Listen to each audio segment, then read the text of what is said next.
સભા છે, અહીંયા ઈયોલ મહેતા હોસ્પિટલ છે, અહીંયા હાઉસ વીકિંગનું કામ ચાલે છે, પણ અહીંયા હાઉસ વીકિંગનું કામના બદલે કઈને ગટરોનું કામ કરાવે છે. ગટર ખબર હતી કે અંદર ઊંડી ગટર છે તો બી જબરજસ્તી આ 3 છોકરાને નોકરીની ધમકી ના રાખવાના બદલે એ છોકરાને જબરજસ્તી ત્રણેયને ઉતાર્યા અંદર.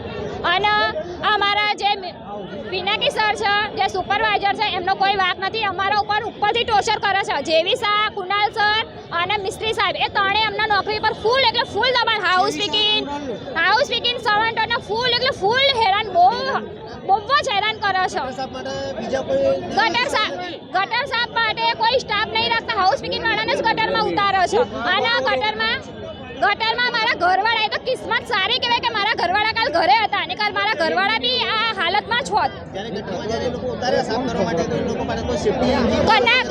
કઈ સેફટી નથી, કોઈ એમની જોડે નતા. 3 છોકરા અને સુપરવાઇઝર જ હતા અને એ લોકો અંદર ઉતર્યા. આટલું બધું થયું. 5 વીઘરની રાહ જોઈ પણ એમને બનતી કોશિશ કરી નથી એમને કાઢવાની. 5 વીઘર વાળા આયા, 5 વીઘર વાળાએ જ કાઢ્યા છે એ લોકોને. ત્યાં લગી એ છોકરા અંદર ને અંદર મૂંઝાઈ રહ્યા હતા, હેલ્પ માંગતા હતા, પણ કોઈ એમની હેલ્પ કરી નથી. એ લોકો તમને નોકરીમાંથી કાઢી નાખવા માંડી? હા, નોકરીની કે ગટર નહીં કરો, ઊંડી ગટર હોય, તમે ગટરમાં નહીં ઉતરો તો બી તમને કાઢી નાખશું. આમ બધા છોકરા ના પાડે કે ના સાહેબ અમે આ ગટરોમાં નહીં ઉતરી, ગટરનું કામ અમારું નથી, હાઉસ વીકિંગનું કામ છે, તો બી એમને એમ કે તમને નોકરીથી કાઢી મેકશું, નહીં ઉતરો તો. અહીંયા તમારી પગાર કેટલી? અમારી પગાર છે 12,000. 12,000 ની અંદર તમારી રીતે બધું કામ કરે, એની અંદર તમારી જાનનું જોખમ બી આવી. બધું જ ટોટલી અમારો પગાર ઓછો, અમને રજા નહીં મળતી, અમારા પર બહુ ટોર્ચર.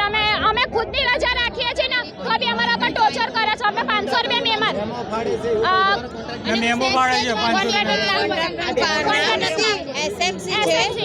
એસએમસી અમારા ઉપર ફૂલ. હું ખુદ લેડીઝ છું ને, લેડીઝ મારી પાસે ઝાડુ મારાવે છે, મને બી ખુદ ગટર કરાવો છે. અને આ બધી લેડીઝોને ઉપરથી બધું સાફ કરાવો, સફાઈ કરાવો. અમારા પિનાકી સર એટલું દબાણ, એટલું ધમકી આપે છે, એમને બી ખુદ નોકરીથી કાઢી નાખવાની ધમકી આપે છે. જ્યારે તમે અહીંયા નોકરી પર આજે એમને તો આપી દીધું હતું રાજીનામું માટે, જ્યારે તમે અહીંયા જોડાયા નોકરીમાં તો એ ટાઈમે તમને આ બધી વાત કરી હતી? હા, અમે હમણાં હાઉસ વીકિંગનું કીધું હતું કે તમે હાઉસ વીકિંગમાં અમને બધી જાણ કરી હતી. ડસ્ટિંગની હાઉસ વીકિંગ, આ ગટરની વાત અમારી જોડે થઈ નથી. આ ગટરની વાત અમારી જોડે કોઈ કરી નથી. અને ગટર એમને ખબર હતી, એમને ખબર છે કે આ ગટર નાની છે, ઊંડી છે, તો બી છતાં એમને કોઈ સેફટી પણ આપી નથી.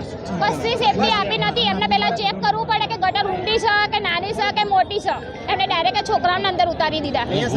પેનલ્ટીમાં મેમો આપે છે. હા, મેમો બી આપે છે. આ પેનલ્ટી મેમો છે.